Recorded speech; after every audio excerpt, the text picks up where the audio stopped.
Chapter R, Basic Concepts of Algebra. Remember, the R stands for review, so much of what we're going to see in Chapter R should be a review for you. If everything is new to you, that's kind of disturbing. Some of it may be new, but most of it should be a review for you. So section R.1 is the real number system. All the numbers we work with in this course are going to be real. I've chosen not to do the complex numbers. So if you find yourself saying, I need a complex number to write my answer, you're doing it wrong. So we're going to start off with sets. Now, in the world of mathematics, sets are what are considered to be primitive concepts, meaning they don't require a definition. So our definition is actually kind of a working definition. It's not the true definition of a set, since there really is no such thing as a true definition for a set. So the definition. Definition, a set is a collection of objects, so it's just a bunch of things. The things don't even have to be mathematical. So the objects in the set are called the elements or members of the set. Specifying a set. There are two methods for specifying a set. Each method has its advantages and disadvantages. Now you need to be aware of both methods for specifying a set, because sometimes the directions will actually ask you for a particular method. The roster method. Now remember, a roster from English is just a list. So the roster method, the elements of the set are listed within braces. So you just have to be able to use the correct notation for the braces. The elements in the list are separated by commas. Just like in English we separate the elements in a list with commas, the same thing in mathematics. These are braces, these curly things that are hard to make by hand. Now they are in the keyboard when you have to type your answers, but it's difficult to make by hand. Now when you are making braces by hand, be sure you do in fact use braces, not parentheses, not brackets. They have to be braces. Braces is the correct notation for sets. It's like part of the grammar of mathematics. The order in which you list the elements does not matter, but we usually prefer alphabetical or numerical order. Also, we do not list an element more than once, since that would not be simplified. We will always want to simplify our answers. There's only one case where we don't simplify an answer, but other than that, we're always simplifying. If you do list an element more than once, it is only counted once. So if you have the set that contains 1, 1, 1, it only has one element in it. Even though you listed the same thing 3 times, it only has one element. So do not list an element more than once. It's confusing, and it's also not simplified. The rule method. The rule method makes use of what is called set builder notation to define or specify the set. Okay, set builder notation is just another way to build a set, as the name implies. So the format for set builder notation looks like this. Okay, you have your braces, and this letter X is just a dummy variable or parameter. Any letter will do. We typically pick X. Now when you're using X in the rule method, it's not really the letter X, it's just a placeholder. If you're using it in the roster method, it truly is the letter X. Or if you have it sitting outside, not as a set, it's also truly the letter X. Now how do we read this? It's read as the set of all X, such that X satisfies some rule. So the opening brace in the X is the set of all X. This vertical line is the set means such that. And then this is the rule that has to be satisfied. So some sort of rule or some sort of condition, like X is an even number. Some examples. For number 1, I'm going to let V be the set of all vowels. Okay, hopefully we know what the vowels are. So in the roster method, V is the set that contains A, E, I, O, U. Notice we put them in alphabetical order. In the rule method, V is the set of all X such that X is a vowel. Okay, notice this is not saying the letter X is a vowel. This is just a placeholder. Okay, if I did not use the letter X, the next most common letter to use is whatever capital letter you use for the set, we used a little letter here in the rule method. Now if we were to actually list X up here, then that would say X is a vowel, which in fact it is not. So in the rule method, it's just a placeholder. In the roster method, it really truly would be that element. Number 2, let J be the set of all current U.S. Supreme Court justices. So hopefully you can see what's wrong with the roster method. You got to know who these 9 people are. So if you don't know what's in the set, you have no way of listing them. But here they are. J is the set that contains John Roberts, Elena Kagan, Antonin Scalia, Anthony Kennedy, Sonia Sotomayor, Clarence Thomas, Ruth Bader Ginsburg, Stephen Breyer, and Samuel Alito. Okay, hopefully they have not changed since I made this slide out. So in the roster method, you have to know what's in the set. Now what about the rule method? J is a set of all X such that X is a current U.S. Supreme Court justice. Okay, notice I just put some set notation around the English sentence. I don't have to know who the elements of the set are. Also notice, if you didn't know who they were, you still don't know who they are. So that's kind of one disadvantage of the the rule method. It's also its advantage. You don't have to know what's in the set, and you still have no idea what's in the set. Some notation. Okay, this funny looking E means is an element of. So that means you're either in the list for the set or you satisfy the rule to be in the set. This notation, draw a line through the element of symbol, means is not an element of. Okay, when you draw the line through the element of symbol, it doesn't matter if you slant it, and if you do slant it, it doesn't matter if you slant it like this or if you slant it the other way. So this would mean you're not in the list or you don't fit the rule. Let's try some examples. I'm going to let V be the set of all x such that x is a vowel. A will be the set that contains A, B, C, E, U, Z. B will be the set that contains E, K, X, Y, Z. I'm going to classify each of the following as true or false. Now, if you were doing it by hand, I would want you to write out the entire word true or false. I don't just want to see T's or F's. If you're doing it online and you have those little radio buttons, be sure you click the radio button that you want. Don't click false and then send me an email saying you actually meant true. If you meant true, you should have clicked it. So here are the 3 sets, and here are our 12 problems. We're just going to classify them as true or false. So this is just to see, do you understand the element of and not an element of symbol. So for number 1, the letter A is an element of the set V. Is the letter A a vowel? Yes, it is. So this is true.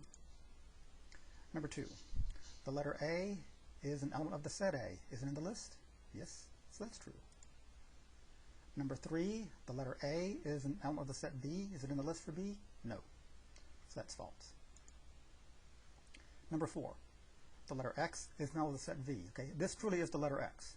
Now is the letter X a vowel? No, so that's false. Number 5, the letter X is an element of the set A. Okay, is the letter X in the list for A? No, so number 5 is false. Okay, number 6, the letter X is an element of the set B. Is it in the list for B? Yes, there it is. So this truly is the letter X. That truly is the letter X, so this is true. Number 7, the letter T is an element of B. Is T in the list for B? No, that's false. Number 8, the letter M is not an element of the set A. Is M not in the list? Yeah, M is not in the list. That's true. Number 9, the letter O is not an element of the set V. The letter O is not a vowel? Actually, the letter O is a vowel. That's false. Number 10, the letter J is not an element of the set A. Let's look at our list for A. I don't see J, so that's true. Number 11, the letter Y is not an element of the set B. Oh, right there's the letter Y, so it is in B, so that makes that false. And lastly, number 12, the letter R is not an element of the set V. Okay, the letter R is not a vowel? That's right, it's not a vowel, so that's true. Our next topic, interval notation. Okay. First, we've got to worry about what exactly is an interval. So definition, an interval is a piece or portion of the number line. Okay, a piece or portion of the number line. Now, in the world of mathematics, when we say piece or portion, that does include the possibility of the entire number line. So we're going to look at some various intervals. So in the rest of the discussion about interval notation, we're going to A and B be real numbers with A less than B. Okay, that means when we draw the number line, A would be to the left of B. Numbers A and B are called the endpoints of the interval. So if you actually see both numbers A and B, A is the left endpoint, B is the right endpoint, because again, A is less than B. Okay, now let's take a look at our intervals. Open interval. Okay, open interval. That is its correct name. The open interval from A to B is a set of numbers between A and B, but not including A and B. We sometimes say numbers between A and B exclusive of A and B. It's denoted like this, in parentheses, A comma B. Now be sure you have parentheses. Okay, now on the keyboard, when you're typing stuff, we can tell. But when you're doing it by hand, please be sure I can tell your parentheses from your brackets from your braces. If I can't tell, I end up marking it wrong. The smaller number is always on the left. Okay, always, no exceptions. The inequality notation is this. A is less than X is less than B. The number line looks like this. Okay, I have open dots at the A and the B. Be aware our textbook will actually put the parentheses on the A and the B. Okay, so the parentheses, the open dot, don't include the endpoint. But what if you did want to include the endpoints? Closed interval. Okay, the closed interval from A to B is a set of all numbers between A and B, including the numbers A and B. We sometimes say numbers between A and B inclusive of A and B. The notation, in brackets put A comma B. So these are brackets. So notice braces are used for sets. Parentheses and brackets are used for interval notation. Notice the brackets mean include the endpoint. The parentheses mean do not include the endpoint. Again, smaller number is always on the left. The inequality notation is A is less than or equal to X, which is less than or equal to B. The graph Okay, we fill in the dots at A and B. Now again, be aware our textbook will actually put brackets at the A and the B. Okay, so I just fill in the dots. Okay, now what if you wanted one of the endpoints but not the other? So one endpoint but not the other one, that's called half open intervals. Now there are two types depending upon which endpoint did you leave out. So the left half open is the set of all numbers between A and B, excluding A but including B. Remember, left half is open, exclude the left endpoint. So it's parenthesis A comma B bracket. You put a parenthesis where you don't include the endpoint, a bracket where you do. Again, smaller number always on the left. That is what students usually get wrong. They don't confuse the bracket and the parenthesis. They forget to keep the smaller number on the left in interval notation. Inequality notation is A less than X is less than or equal to B. The number line, an open dot at A, filled in dot at B. Again, our book would put the parenthesis at A, the bracket at the B. That's the left half open. What if we wanted it the other way around? Right half open is the set of all numbers between A and B, including A, but excluding B. So we include A, so we're going to have the bracket at the A. We're excluding B, so a parenthesis at the B. So bracket A comma B, parenthesis. Remember, the bracket include it, the parenthesis do not include it. Again, smaller number always on the left. The inequality notation is A is less than or equal to X, which is less than B. The graph, we're going to have a dot at the A, an open dot at the B. So solid dot at the A, open dot at the B. Again, the book would put a bracket at the A parenthesis at the B.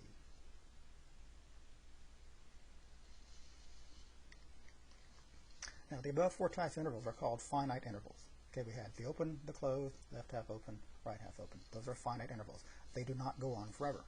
Also, this is because the left and right endpoints are finite numbers. That's another reason they're called finite intervals. They don't include the infinities.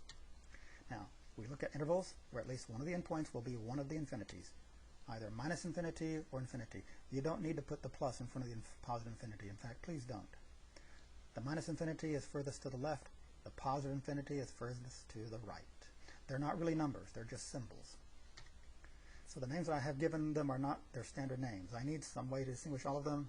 I choose this particular naming scheme. Now, the naming scheme that I'm going to use for the intervals that have the infinities is slightly different from what I used in the class notes that we have online.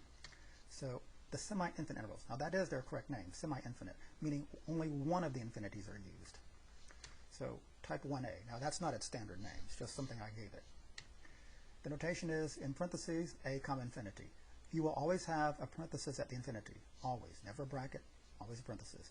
But this time I have a parenthesis at the A. So this starts at A and goes to the right. It's x greater than A. That's inequality notation. X greater than A. On the graph, open dot at A and keep going to the right. It's kind of like infinity sits out here. What if we were to fill that dot in?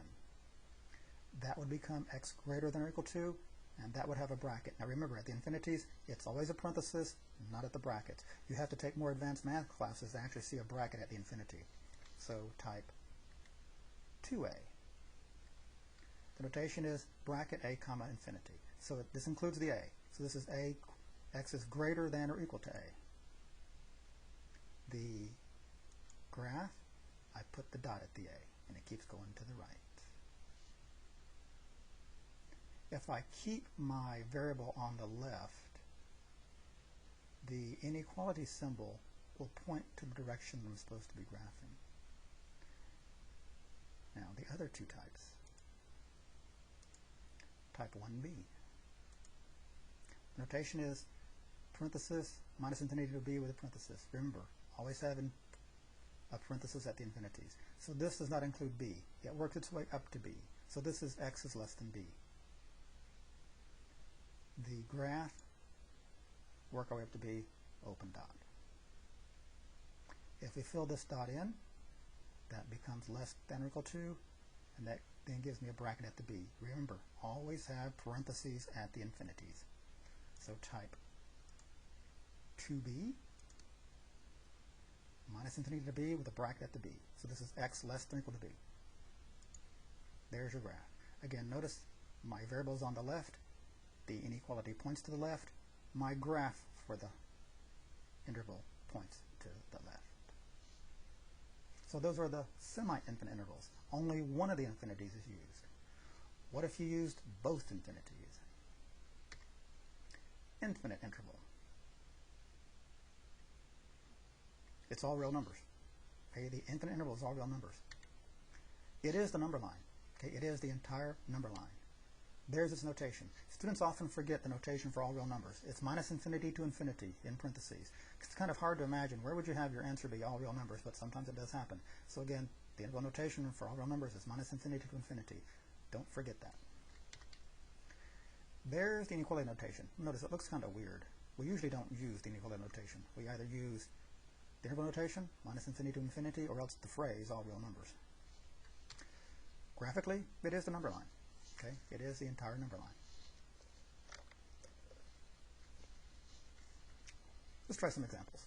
I want to write an equivalent inequality for each interval. Use x as your variable. So we're going from intervals to inequalities. Students usually find this easier because that's the left, that's the right. So this would be -2 less than x less than or equal to 23. Parenthesis versus bracket.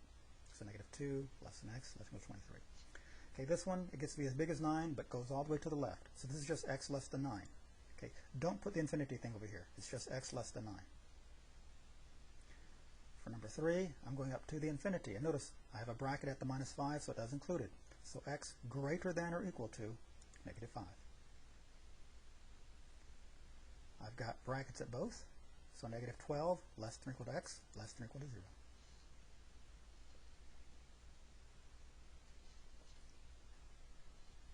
Let's go the other way. I want to write an interval for each inequality. Now remember, with the interval notation, you always have to have the smaller number on the left, which means I want my inequalities to point toward the left. So notice there's going to be an issue with number 2 and 4. So let's see, they're pointing to the left, so parenthesis, -12, comma 4 with a bracket. Remember, if it doesn't equal, parenthesis. If it does equal, bracket. Okay, if I were to switch this around, it's actually 0 less than or equal to x, which is less than 7. It's going to be a bracket at 0, comma 7 with a parenthesis. Smaller number on the left. Okay, x less than or equal to 6. I want the minus infinity up to 6, and it does include the 6, so put a bracket. Remember, parentheses at the infinities, always. Okay, it's pointing to the right. So I'm going to go to the positive infinity. I get to be as small as -87, but it doesn't include it. So parenthesis, -87, comma, infinity. Again, parenthesis at the infinities, always. Okay, let's look at some number systems. That's what we're working our way up to. We're going to start from the simplest and work our way up to the most complicated. We're going to do this the way it happens logically, not the way it happened historically. So our first group is the natural numbers. Definition. The natural numbers or counting numbers are the numbers that we use to count. Remember, we count beginning with 1. We don't throw in decimals, we don't throw in fractions, we don't throw in negatives. The set of all natural numbers is noted by this hollow n. It's called a hollow n, and the n stands for natural. Remember, these are sets. So n is equal to the set that contains 1, 2, oops, going the wrong way, 1, 2, 3, 4, and so on. It never ends. There's no such thing as the last natural number, but there is something called the first one. Now, we're going to enlarge upon the natural numbers. We're going to throw in 0. So the whole numbers. Now, this is not what you think of as whole numbers and fractions versus whole numbers, but it's the set of whole numbers. So the set of whole numbers consists of natural numbers along with the number 0. That's how we enlarge upon the natural numbers. We throw in 0. The set of the set of whole numbers is noted by this hollow w. Okay, so w stands for whole. So w would equal, notice that the only difference between the set of natural numbers and the set of whole numbers is that the whole numbers include 0 and the natural numbers do not. Okay, so 0 is not natural, but it is whole. So w equals 0, 1, 2, 3, 4, and so on. So the whole numbers start with 0, but they also never end. Okay, to enlarge upon the whole numbers, we have the integers. So the integers consist of the natural numbers, 0, and the negatives of the natural numbers. Okay, this is the first place where negative numbers are allowed.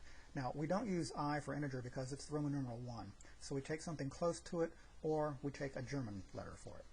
So the set of all integers is noted by J, because it's close to I, or a hollow Z. Okay, the Z comes from the word Zahl, which is the German for integers. So the integers are the first place where numbers are allowed to be negative. Now, it doesn't mean that all negative numbers are integers, but from now on, numbers are allowed to be negative even if we don't say it. So the integers are what most people think of as whole numbers. Okay, they're not normally written as a fraction. They don't have a decimal part. So z is ... -3, -2, -1, 0, 1, 2, 3, ... It goes on forever in the positive direction, and it goes on forever in the negative direction. Okay. Now there is an important observation. So an important observation. An integer is not normally written as a fraction, but it could be. Notice, it could be. So some examples. 5 is 5 over 1. -7 is -7 over 1. So notice, if a denominator is not seen, it is understood to be 1. Okay, so if you don't see a denominator, it's 1. Also remember, an integer does not have a decimal part. So the rational numbers are simply the rationals. It's going to make use of this important observation that the integers could be written as a fraction. So a rational number is any number that can be expressed as the ratio of two integers. That's how we enlarge upon the integers. We make their ratios. The set of all rational numbers is noted by the letter Q. So we don't use R, even though rational begins with R, because R is reserved for something else. So we chose something close to R, Q. So as an example, the ratio of 2 to 3 is a fraction 2/3. So notice this is just a fraction. Rational numbers are simply fractions. We actually have to throw in an extra word here, common fractions. Later on we'll see what is not a common fraction. Now fractions do have decimal equivalents. Hopefully you knew this. So 1/2 is 0.5, which stops. So it's called a terminating decimal. Terminating decimals are rational. Now something like 1/3. It's 0.333 forever. Also the bar notation, put a bar over the layer that's repeating. This is called repeating decimal because I have a block of digits that's repeating. So notice, repeating decimals are also rational. So terminating decimals, repeating decimals, they're rational. Now if a decimal is repeating, you got to use the ... where you put a bar over the block of digits that's repeating. And before you put the ... you do have to put at least 3 of the blocks. So what are rationals? They fall into 5 categories. Number 1, the integers. They're rational. Remember, they could be written as a fraction. They're not normally written as a fraction, but they could be. Remember, this could be 3 over 1, -2 over 1, and so on. Common fractions, 6/7, -5/11, and so on. Okay, I cannot list all the fractions. I cannot even get a pattern going for them. Mixed numbers. Okay, 1 and 2/3, -5 and 6/11, and so on. So mixed numbers are also rational. I cannot list all the mixed numbers. Terminating decimals. Okay, all these decimals that stop. The decimal part may be long, but as long as it stops, that's rational. The repeating decimals. Okay, the 0.33 ... 3 with a bar over it. Okay, 4.232323. Okay, notice the 2 and the 3 repeating, so I put a bar over the 2 and the 3. And again, notice 3 blocks before I put the ... -6.78222 ... Only the 2 repeats, only a bar over the 2. So if the repeating decimal, the ... can be converted to a bar notation, that's rational. Now, what's the next group? The irrational numbers are simply the irrationals. An irrational number is any number that cannot be expressed as the ratio of two integers. Now, it doesn't mean they're not fractions, but if you do write them as a fraction, it means at least the numerator or the denominator or both are not integers. Okay, there is no special letter for the set of irrational numbers. It turns out we don't need one. So if x is irrational, then we simply write x is not an element of q. Remember, q are the rationals, so this is saying it's not rational. In decimal form, the decimal part of an irrational number does not terminate, nor does the block of digits repeat. Remember, terminating and repeating decimals are rational.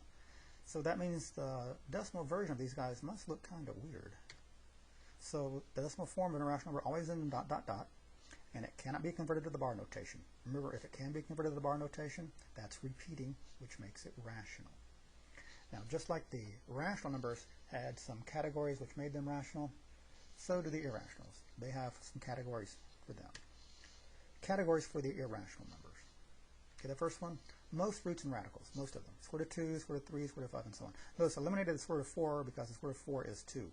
Now, be aware that my math lab, your textbook, they will give you some radicals that, in fact, if you simplify them, they are rational. Like it'll give you the square root of 16. Remember, the square root of 16 is 4. That's rational. So watch out for those little things on my math lab and in the textbook. Stuff with pi. 2 pi, -7 pi, pi over 2, -3 pi over 4. So notice, here's a fraction, but it's not considered a common fraction because the numerator is irrational. I can also flip that over and have 2 over pi. That's also irrational. So anytime you see the pi symbol, that's irrational. Remember, 3.14, that's not pi. That's a rational approximation for pi. But if you actually see the symbol, that's irrational. Next category, stuff with e. Okay, we're going to see e later in the course. We'll actually see it in chapter 5. So e squared, 1200 times e to the 0.12, negative e, and so forth. If you see this symbol e, that's irrational. Okay?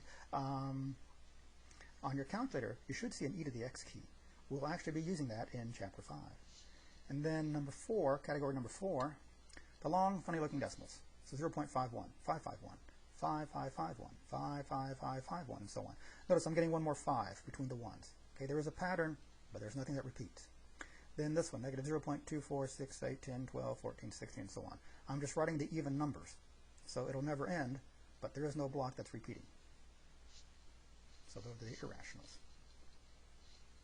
Now, kind of for us, the biggest group of numbers. The real numbers, or simply the reals. The real numbers are the rational numbers and irrational numbers together. So it's all the numbers. Okay? The set of all real numbers is numbered by the letter R. It's a hollow R. This is where we use the letter R. Okay, a real number corresponds to a point on the number line. All the numbers that we have seen so far are real. Okay, all of the numbers that we will use in this course are real. So when we start doing some problems and you find yourself saying, gee, I need a number that's not real to answer this question, you're doing it wrong. In this class, all the numbers we look at are real. So the picture of the number systems. Okay, at the very top sits the real numbers. They fall into 2 broad categories, rational versus irrationals. Okay, the irrationals have nothing that came before them. Okay, they also have nothing to do with the rationals. Before the rational numbers, remember, they were ratio of integers, so before them we had integers. Okay, before the integers came the whole numbers. Before the whole numbers came the natural numbers. And if you're curious about what started everything, it's actually the number 1. Let's try some examples. Okay, consider the following numbers. So I have this nice long list, and then we're going to ask some questions about them. Okay, I have only 5 questions.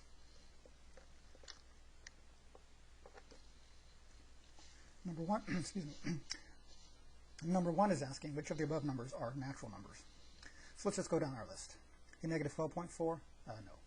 Negative 10, no. Negative square root of 3, no. 0, no. 3, yes. Pi, no. 6.1212, no. 9 3/4, no. 10 point whatever, no. 34, yes. And 109, yes. So only 3, 34, and 109 are natural. Okay, which of them are whole numbers? Remember, certainly these 3.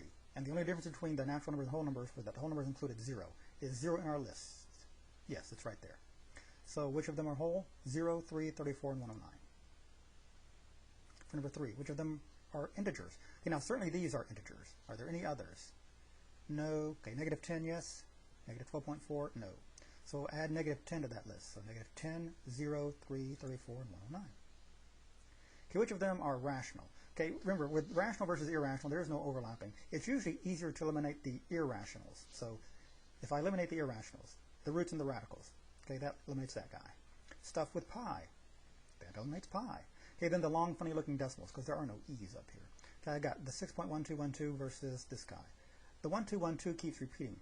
This can go to the bar notation. It's rational. This one, there's one more 2 between the 3's, so there's a pattern, but there's no repeating. There's no bar notation. It's irrational. So what are the rationals? Negative 12.4, negative 10, 0, 3, 6.121212, dot, dot, dot. 9 3/4, 34, and 109. Which of them are real? All of them. Remember, all the numbers we work in this course are real.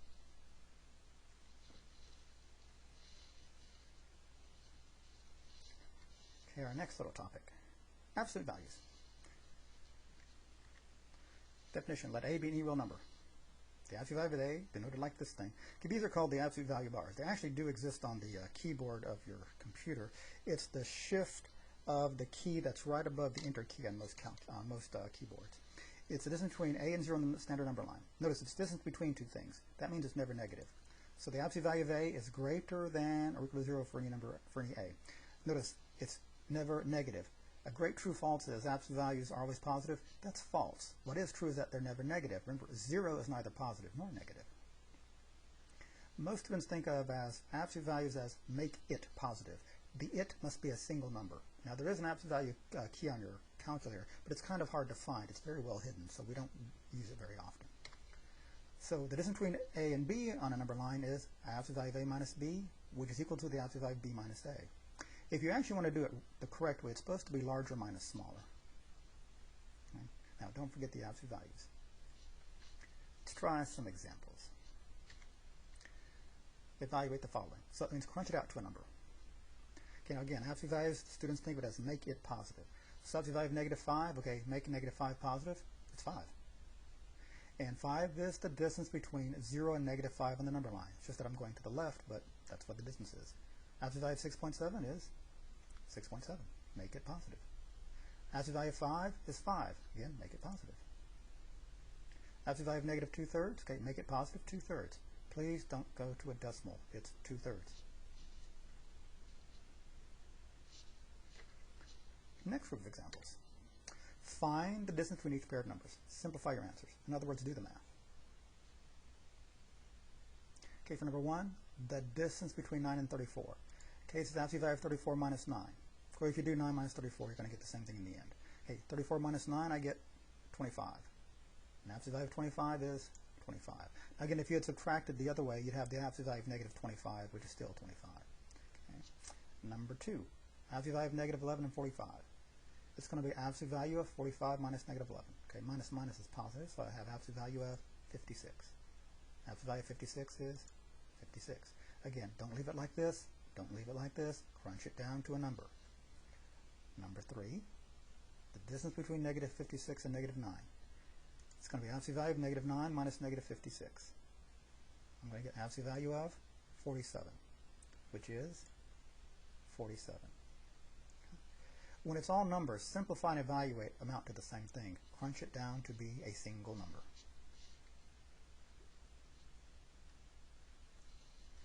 Our next topic, opposites or additive inverses. I tend to say opposites more than additive inverses. So definition, the opposite or additive inverse of a real number a, and it's noted like this. You put a minus sign in front of the number a. It's read opposite of a or negative a. Most of the time we say negative a or even minus a. Very seldom do we say opposite. If we were to say opposite, people would know what we meant. It's the real number that satisfies the following. First thing, it has the same absolute value as a. So it's the same distance away from 0 on the number line. And number 2, it has the opposite sign as a. It's number 2 that lets us find opposites. So to find the opposite of a number, we just change its sign. That's all you do, just change its sign. Let's try some examples. Find the opposite or additive inverse of each number. So you're just changing the sign. So number 1, opposite of negative 45, 45. Okay, don't write plus 45, just write 45. Number 2, opposite of 5/8, negative 5/8. Now when you put the minus sign with a fraction, it doesn't matter if you put it in front of the fraction with the numerator or denominator, it doesn't matter. We typically like it in front of the fraction or with the numerator. We don't like negative denominators. There's nothing wrong with it, we just don't like it. Number 3, opposite of 9, negative 9. And number 4, opposite of 0 is just 0. Okay, don't write minus 0 or even plus 0, it's just 0. Okay, 0 has no positive or minus. 0 is the only number that is its own opposite. Our next topic, reciprocals or multiplicative inverses.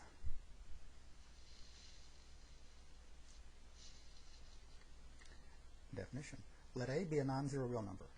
Then the reciprocal or multiplicative inverse of a is the real number 1 over a. You can now see why a can't be 0. We don't put a in the denominator. Remember, a fraction represents division. We also don't divide by 0.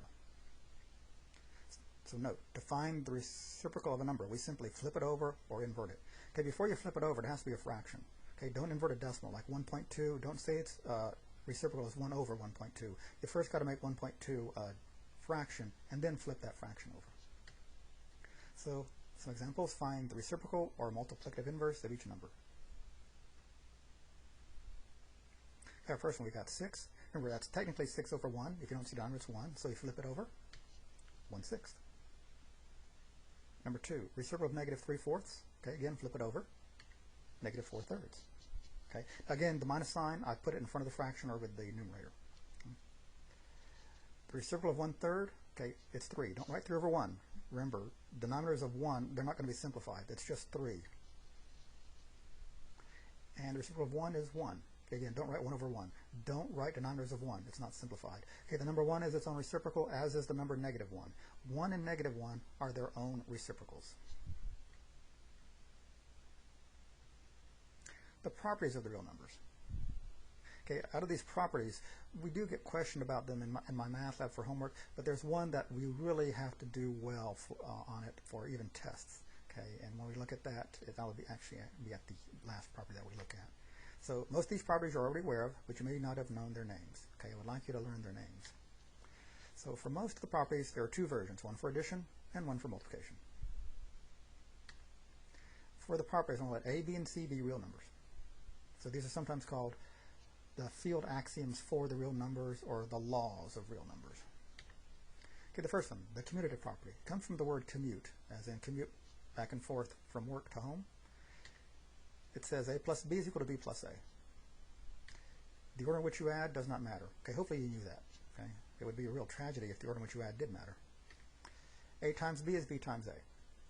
The order in which you multiply does not matter. Now, if you take enough math, you will see some systems in algebra in which the order you do multiply does matter, that A times B won't equal B times A. But addition always commutes.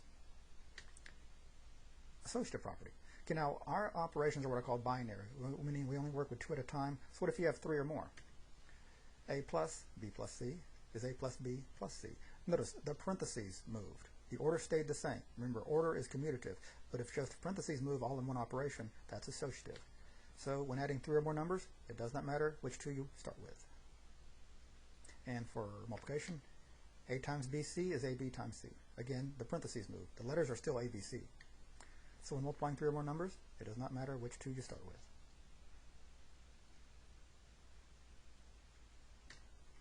Identity properties. For addition, A plus 0 is equal to 0 plus A, which is A. 0 added to anything is the anything, like 5 plus 0 is still 5. 0 is called the additive identity. There's something similar for multiplication. 1 times A is A times 1, which is A. 1 times anything is the anything. 1 times 5 is 5. 1 times 7 is 7. 1 is called the multiplicative identity.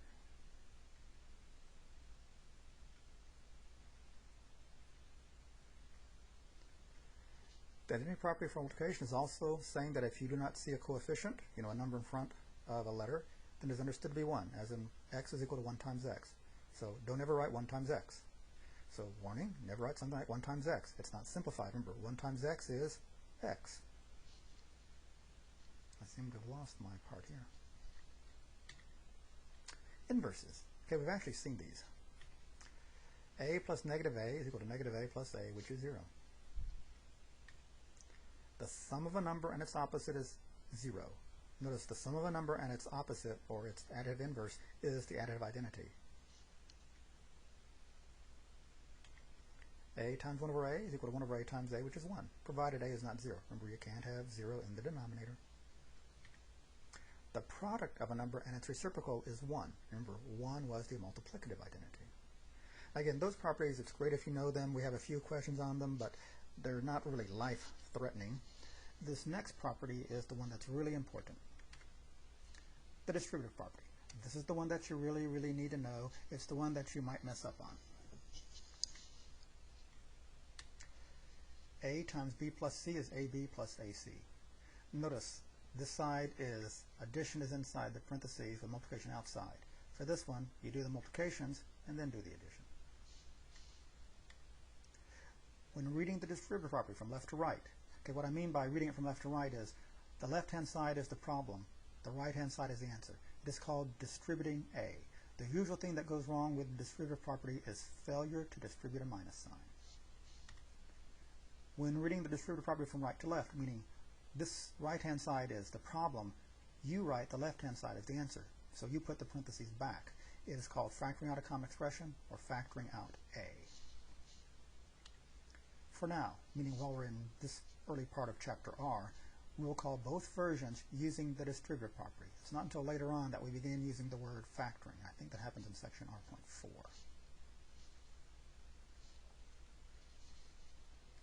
Let's try some examples. use the distributive property to write an equivalent expression. Okay, notice in the first 4, you're getting rid of the parentheses. In the bottom 4, you're putting the parentheses back. So for our first one, you're going to distribute the 3. So 3 times x plus 3 times y. And that's all you can do. For number 2, you're going to distribute minus 4. So minus 4 times 2x. You can do minus 4 times 2 and get negative 8x. Now, minus times minus is plus. So negative 8x plus 28. Don't put minus negative 28. Minus minus is plus. For number 3, negative 5 times negative 3x. Okay, minus times minus is plus. And 5 times 3 you get 15. So 15x. Minus times plus is minus. So 15x minus 20. You're distributing the minus. Technically it's minus 1. So minus 3x minus minus is plus. So negative 3x plus 2y. For the bottom 4, we're trying to put the parentheses back. So beginning with number 5, we're looking for what do the two expressions have in common. It's 5. 5 will go outside the parentheses. And to figure out what's inside, just divide each one of those two expressions by 5. The 5's will cancel, leaving me x plus y. This plus sign is that plus sign. Okay, for number 6, what do 3 and 6 have in common? What can divide both of them? 3. Now divide each one of these expressions by 3. I'll have x plus 2. Okay, don't write 6 over 3. 6 over 3 is 2. So 3 outside parentheses, x plus 2 inside. For number 7, the two expressions have 7 in common. So divide by 7. 7x plus, okay, 7 over 7 is 1. So 7 outside, x plus 1 inside parentheses. For number 8, the numbers 9 and 6. What will divide evenly in 9 and 6? The biggest number that goes evenly to 9 and 6 is 3. So divide each one of those two numbers by 3. I'll have 3x plus 2. So 3 outside parentheses, 3x plus 2 inside parentheses.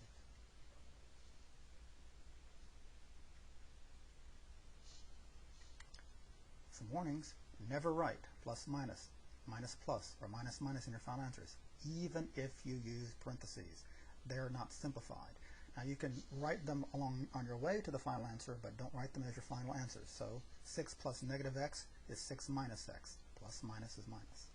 9 minus plus x is 9 minus x. Minus plus is minus. 4 minus negative y. Minus minus is plus. That's 4 plus y.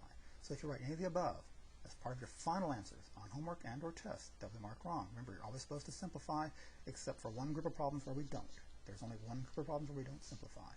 Okay? So again, don't write plus minus, minus plus. Those are both minus. Minus minus is plus. Always simplify your answers. That's the end of section R.1.